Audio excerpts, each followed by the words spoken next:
आता होत आले यापुढे ते ना कधी होणे.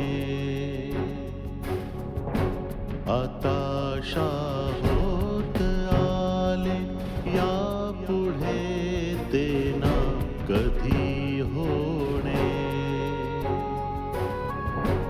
आता तरी मिळून सर्व बोला.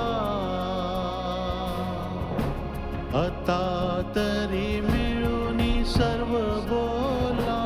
ना ऐसे ना पुन्हा होणे.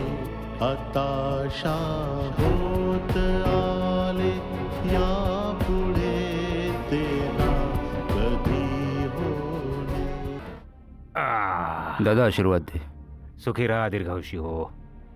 दादा ते तुझी एका ठिकाणी स्वाक्षरी हवी होती. स्वाक्षरीची काय गरज भासली रे त्रिलोकी? दादा मी तुला म्हटलं होतं ना की मला तुला या विभागाचा आमदार झालेला पाहायचंय. लक्षात आहे ना दादा?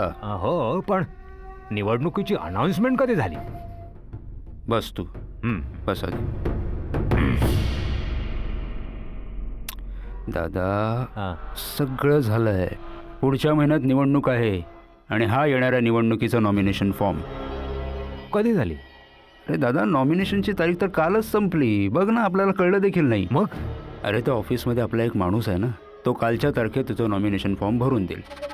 तू फक्त इथे सही कर बघू. अरे उद्याच्या तारखेत होईल का त्रिलोकी? नक्की? दादा तू निश्चिंत राहा. माझ्यावर विश्वास ठेव. हो. माझ्यासाठी तर आता ही आरपारची लढाई आहे दादा. आरपारची म्हणजे काय? याचा अर्थ असा आहे दादा की या निवडणुकीत तुझ्या विरुद्ध गंगाधर स्वतः उभा राहणार. अरे यार, कोणाचं नाव घेतलंस तू? खूप उड्या मारत होता, नेहमी त्रास दिलाय ना तुला. मग असं समज की ही निवडणूक त्याची आणि माझी आरपारची लढाई आहे. हो. आणि दादा तू बघत राहा, ही निवडणूक त्याच्या जीवनातील शेवटची निवडणूक असेल. तो गंगाधर आहे ना, मला खूप डिस्टर्ब करत असतो. जेव्हा मी कधी चांगलं काम हातात घेतो तेव्हा मध्ये आडवा येतो. तू असं काहीतरी कर, बस नजर वर करून या वाड्याकडे बघायची हिंमत करू नये. समजतंय दादा, मी तुझं दुःख समजू शकतो. बस एकदा तू या निवडणुकीत उभा राहा, मग बघ मी कसं गंगाधरचं जगणं कठीण करून ठेवतो ते. हे घे दादा, हे इथे सही कर.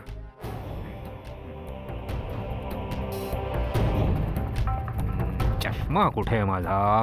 नाही, चष्म्याची काही गरज नाही आहे ना धामा, मी सांगतो ना. हे इथे एक पूर्ण स्वाक्षरी कर. हा,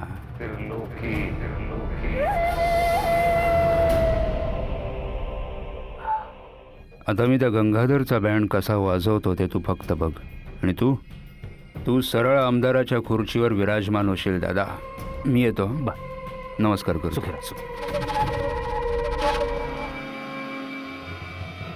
भारती, मला काकांवर आधीपासूनच संशय होता आणि झालं देखील तसंच. ज्या दिवसापासून ते वाड्यात आले आहेत, काही ना काही घडत आलंय. ज्या वाड्यात कधी एखादा पक्षी शिरू शकला नाही, तिथे एकदा नाही 2-2 वेळेस चोर आत शिरतो, तेही भिंत तोडून. आणि कोणाला माहीत देखील पडत नाही. इम्पॉसिबलला पॉसिबल केलं गेलं आहे. खरं सांगू का विजय, मला पण काकांवर आधीपासूनच संशय होता. त्यांची प्रत्येक हालचाल संशयास्पद होती. पण म्हणतात ना, कधी कधी नातं जपण्यासाठी खूप गोष्टींकडे दुर्लक्ष करावं लागतं. ह्यामुळेच मी तुमच्याकडे तक्रार सुद्धा नाही केली. भारती,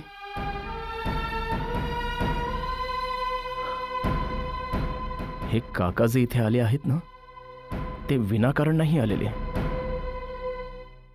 खूप अभ्यास करून आलेत. मला देखील असंच वाटतंय विजय.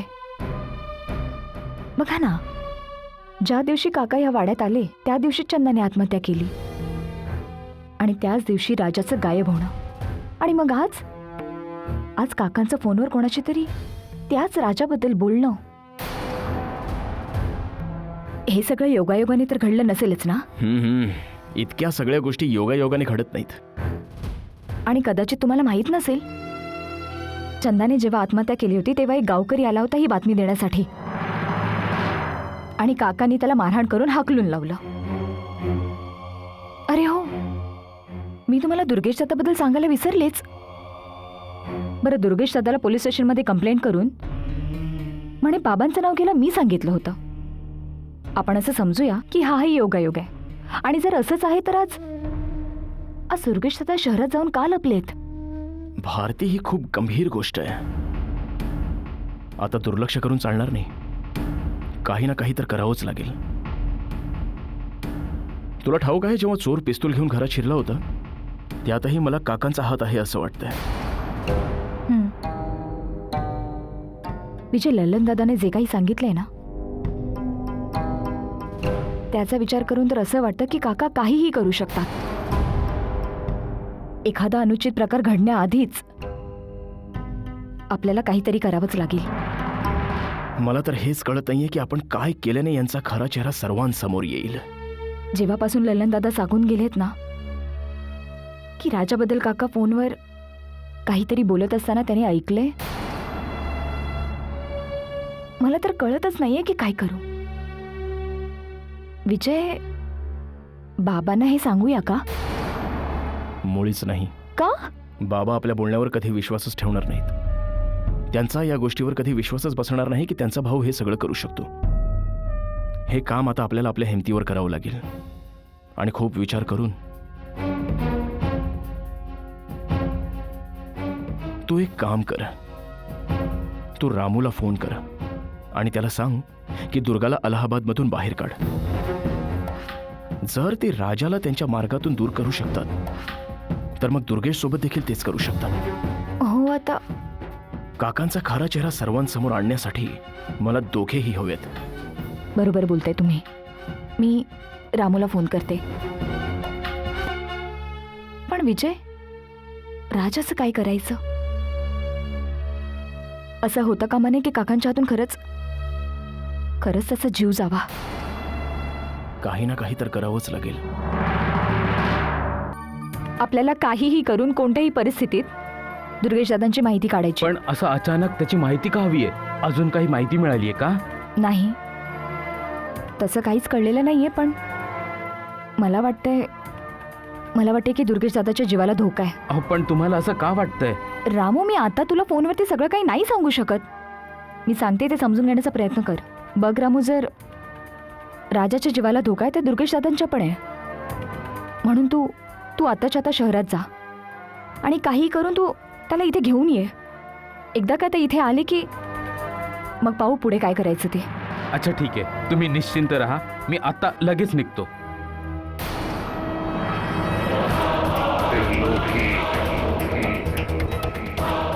जेव्हा गिधाडाचं मरण येतं ना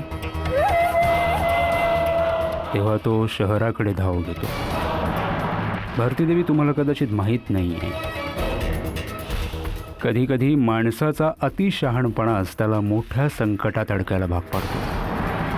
काय वाटतं तुला? सांग मला की तू दुर्गेशला इथे सर्वांच्या समोर घेऊन येशील आणि सर्वांना सगळं सांगून टाकशील आणि लोक तुझ्या बोलण्यावर विश्वास ठेवतील? हां सरपंचणीबाई, तुझा माणूस त्या दुर्गेशपर्यंत पोहोचण्याआधीच त्याचं रामनाम सत्य झालेलं असेल.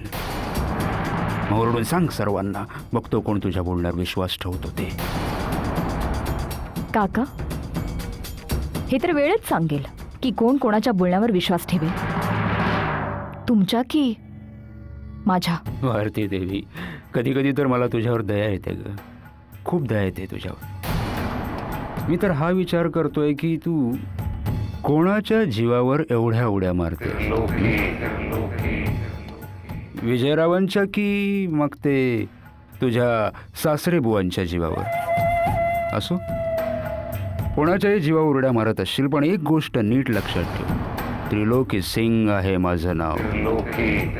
दुर्गेशला तर आता मारावंच लागेल. हो, मारावंच लागेल. मी हत्या करणार आणि आरोप येईल तुझ्यावर. वाचव स्वतःला जर तू स्वतःला वाचवू शकत असेल तर. एक मिनिट काका, तुम्ही मला फार बोललात आणि मी देखील खूप ऐकलं. आता मी देखील एक गोष्ट सांगते, ती तुम्ही आयुष्यभर नीट तुमच्या लक्षात ठेवा. आज नाही पण आयुष्यात कधीतरी उपयोगी येईल.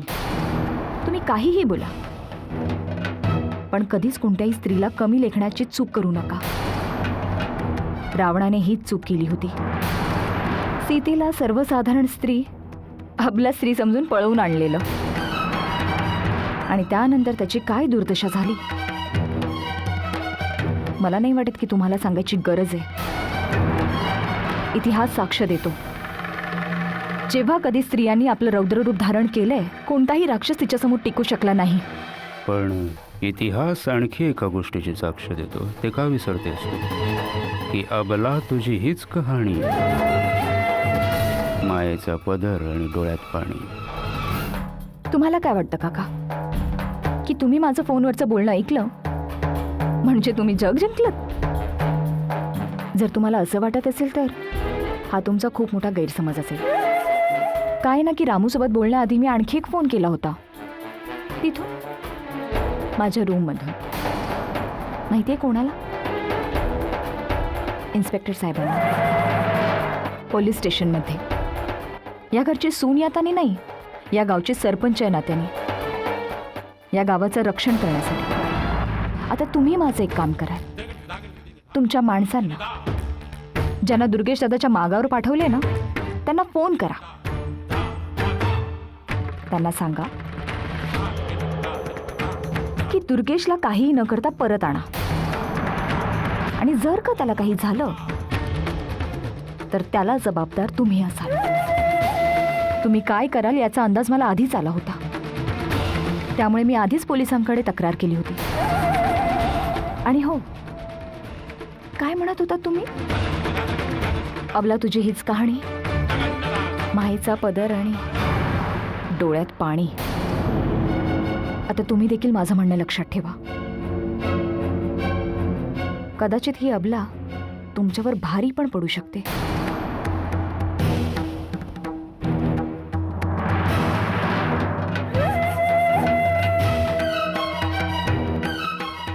हिचा बंदोबस्त नक्कीच करावा लागेल. किती वर्ष झाली लग्नाला, मी तुला कुठे एकटीला बाहेर पाठवलं नाही, आणि आज तुझ्या या आजारपणाच्या अवस्थेमध्ये मी तुला एकटीला कसा सोडू? अहो, तुम्ही समजून घेण्याचा प्रयत्न करा ना. विजय तर आहे ना माझ्यासोबत, आणि मग घरात कोणी मोठा माणूसही असायला हवं ना. या घरात थांबण्यासाठी त्रिलोकी आहे, सौदामिनी आहे, सगळे तर आहेत, मग आणखी कोण हवं? अगं, कधीतरी माझ्या जागी येऊन विचार करून बघ. तू तिकडे हॉस्पिटलमध्ये भरती झालेली, कोणत्या अवस्थेत असेल? डॉक्टर काय म्हणेल, तुझ्यावर उपचार कसा करेल? अगं, अशा अवस्थेत माझं मन इथे कसं रमेल? मला माहितीये तुमचं मन नाही रमणार, पण घराकडे सुद्धा लक्ष द्यावं लागेल ना. सांगितलं ना, त्रिलोकी आहे, सौदामिनी आहे, सगळे तर आहेत. जर तूच या घरात नसशील तर मी या घरात थांबून काय करू? मी म्हटलं तर म्हटलं, बस. काळ्या दगडावरची रेघ आहे माझे शब्द. येईन म्हणजे मी तुझ्या सोबतच येईन. माहितीये, आज तुमचं माझ्यावरचं प्रेम उतू चाललं. विषयांतर करण्याचा प्रयत्न करू नकोस कौशल्या. तू विजयला सांग की मी देखील येतोय तुझ्यासोबत. अहो, तुम्ही असं का बोलताय? अहो, म्हटलं ना विजय आहे माझ्यासोबत, मग चिंता करायची काय गरज? चिंता का करू नको? चिंता करण्यासारखीच गोष्ट आहे. हॉस्पिटलमध्ये उपचार घेत असशील तर मी तिथे असणं गरजेचं आहे. कोणास ठाऊक कधी तुला कोणत्या गोष्टीची गरज पडेल. अहो, तुम्हाला काय वाटतं की मला नाही वाटत की तुम्ही माझ्यासोबत मुंबईला यावं, हॉस्पिटलमध्ये राहून माझी काळजी घ्यावी? पण सगळ्या गोष्टींचा विचार करावा लागतो. माहिती आहे कौशल्या, त्रिलोकी आता खूप समजूतदार झालाय, खूप बदललाय पूर्वीपेक्षा. त्याच्या येण्यामुळे तर समज की मी आता निश्चिंत झालो. असं वाटतंय की सगळं नीट व्यवस्थित सांभाळून घेईल. आणि सौदामिनी आली आहे तर तिने आपल्या सुनांना नीट सांभाळून घेतलं. सुनांना शांतीला, भारतीला सांभाळून घेतलंय. एक कमतरता होती या वाड्यामध्ये, ती होती कन्या. आणि ती देखील शुभांगीने येऊन नाही शिकेल. आता तर बस ईश्वराकडे हीच प्रार्थना आहे की फक्त तू लवकरात लवकर बरी होऊन जा. आणि तसंही माझा निवडणुकीतला प्रचार तर तुलाच करायचा आहे. अशी काय बघतेस? असं यासाठी पाहतीये की मी आज खूप खुश आहे की आज पहिल्यांदा तुम्ही भारतीला आपली सून म्हटलंय. मी कधी म्हटलं भारतीला सून? माझ्या मुखातून तिच्यासाठी कधी सूनबाई हा शब्द निघूच शकणार नाही. हा, आता कदाचित मी चुकून म्हटलं असेल. चुकून का होईना, पण तुम्ही तिला पहिल्यांदाच सून म्हणालात आणि हे माझ्यासाठी खूप मोठी गोष्ट आहे. असं वाटतंय की या वाड्याचे दिवस बदलणार आहेत आणि परमेश्वर माझी प्रार्थना ऐकतोय. ज्योती, कुणास ठाऊक आज माझ्या मनात एवढी घालमेल का होतीये? असं वाटतंय जसं खूप मोठी वाईट गोष्ट होणार आहे. ताई, मला नाही असं वाटत की आज काही वाईट घडणार आहे. मला तर असं वाटतं की आज एखादी खूप चांगली गोष्ट घडणार आहे.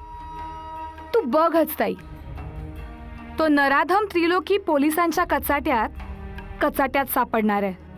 त्याने बाबांसोबत वाईट वर्तन केलंय. आत्ता येईल मजा. मजा? अगं काही मजा येणार नाही ज्योती, काही मजा येणार नाही. तू एक काम कर, तू इथून निघून जा.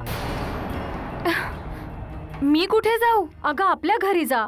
बघ ज्योती, या हवेलीत जे काही घडतंय ना ते पाहून तर असं वाटतंय यावेळी नक्कीच काही ना काहीतरी वाईट घडणार आहे.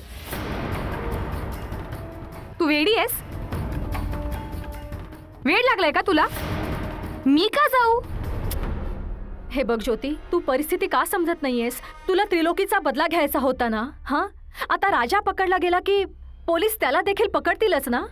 हे बघ ज्योती, मला खरंच असं वाटतंय की या हवेलीत येणाऱ्या वादळाचा तुला कधी स्पर्श देखील होऊ नये. अगं आता तुझं वयच काय? उद्या तुझं लग्न होईल, तुझा संसार सुखाचा होईल. माझी इच्छा नाहीये की उद्या तुझ्या सासरच्या लोकांनी तुझ्या इथल्या वागण्याबद्दल तुला नावं ठेवावीत. माझं ऐक ज्योती, तू आता इथून निघून जा. काही दिवसांनी जसं त्रिलोकीचं प्रकरण शांत होईल ना तसं मी तुला परत बोलवून घेईन. ताई, माझी खरी लढाई त्या त्रिलोकी सोबत नाहीये, त्या भारती सोबत आहे. आणि ती अजून संपलेली नाहीये. अगं ज्योती, भारती सोबत तुझी माझी लढाई आयुष्यभर चालत राहणार आहे. आपण आयुष्यभर तिच्या बरोबर लढत राहू. तू अजिबात काळजी करू नकोस. आणि तुझं काय? मी या घरातून गेल्यानंतर या घरातली माणसं तुझ्यासोबत वाईट वागतील त्याचं काय? अगं तू माझी चिंता करू नकोस ज्योती. मी माझी काळजी नीट घेईन. मला काही होणार नाही. हे बघ, तू फक्त इथून निघून जा. तू मला समजून घेण्याचा प्रयत्न कर. तू निघून जा. चल.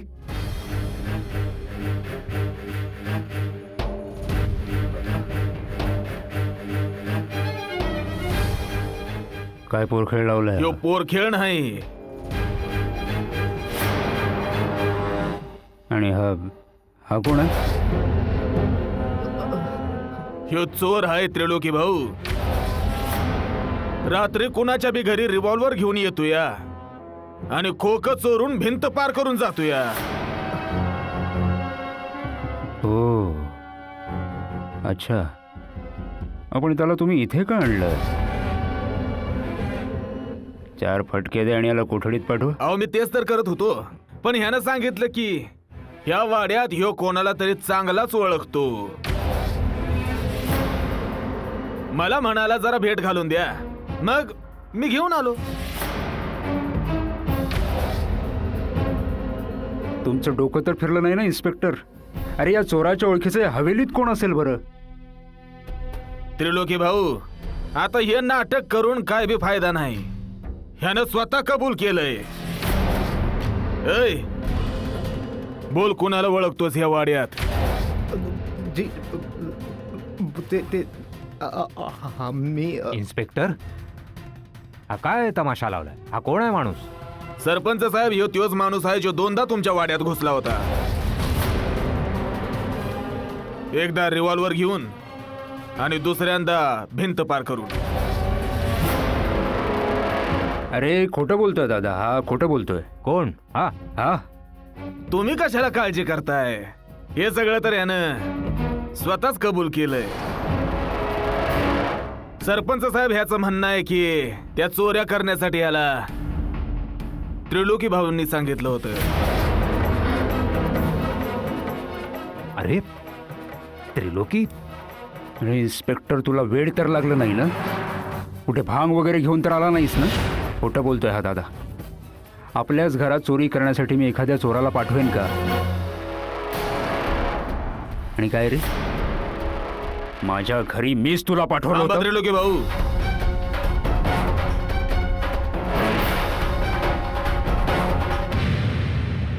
आता होत आले या पुढे ते ना कधी होणे.